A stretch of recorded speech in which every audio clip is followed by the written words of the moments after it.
Abdullah Yare oo ah wiil ay ka soo jeedo caloosha ayaa saakay waxaa diyaarad laga saaray garoonka Shaka ee magaalada Gaalkacyo iyadoo caafimaad dibadda lagu qaaday dalka Kenya ee magaalada Garissa. Caafimaadka Allah baxshay Abdullah Yare waxa uu la daalaa xanuun ka soo wajahay dhanka caloosha. maamulul ah hooyada dhashay Abdullah Yare oo lagu wareejiyay deeq lacag ah oo ay iska soo aruuriyeen ururiyada Somali Help Group oo ay ku midaysan yihiin dhalinyaro Soomaaliyeed ayaa uga mahadcelisay deeq lacagta ay soo gaarsiiyeen. Bismillahir Rahmaanir Rahiim ana Luul Maxamed Salaada oo ka tagay garoonka Gaalkacyo aan ka duulayno cunugaas caloosha ka soo jeeda hooyadiis ahay ilaahay kuma qaatay oo dad walaalaha ay wax noo aruursheen haddana magaalada Garissa u socono dadkii saasna ugu gurmaday oo maxaa tiraahday nasoo tabaabul oo nasoo waxay ilaahay waxaan ka baryaynaa inuu khayr alla siiyo oo waxay safileen filawa ilaahay siiyo aan u rajeynaa.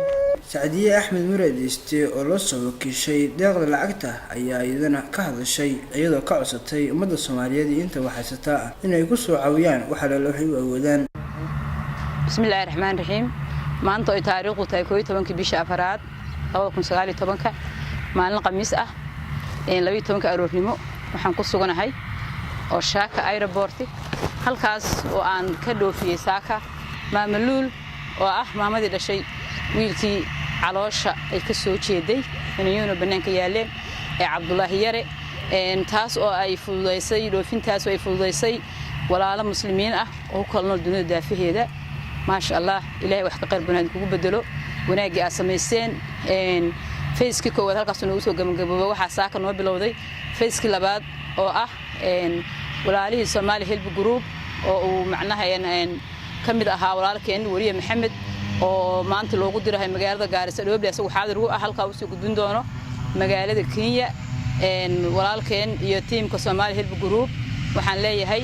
وأكون هالسنتين dadaalka in isxilqaankeena gaar ahaan walaalkeen Maxamed oo isku xirnoo ahaa anaga iyo walaalaha muslimiinta ah qaybta fayska labaad ee isku taagtay maadaama aan fayska koowaad anigu u taagnaa oo ahayd inaan gaarsiiyo maxaan meesha uu joogo Garissa alxamdulillah maantay ilaahayna nabadgeeyo laakiin barnaamijkaas waa soo gabagabeeyay walaalihii sadaqada soo dhiibtana waa kaas maantay ajri xasan Allah idinka siiyo walaalaha kaleeto ee haddeer hawsha u sii taalno waxaan leeyahay Allah idin fududeeyo meel kasto ay joogtid عاوي ولالك والسلام عليكم. فضل سبسكرايب ده ضغط كده شيء هيلو ميديا.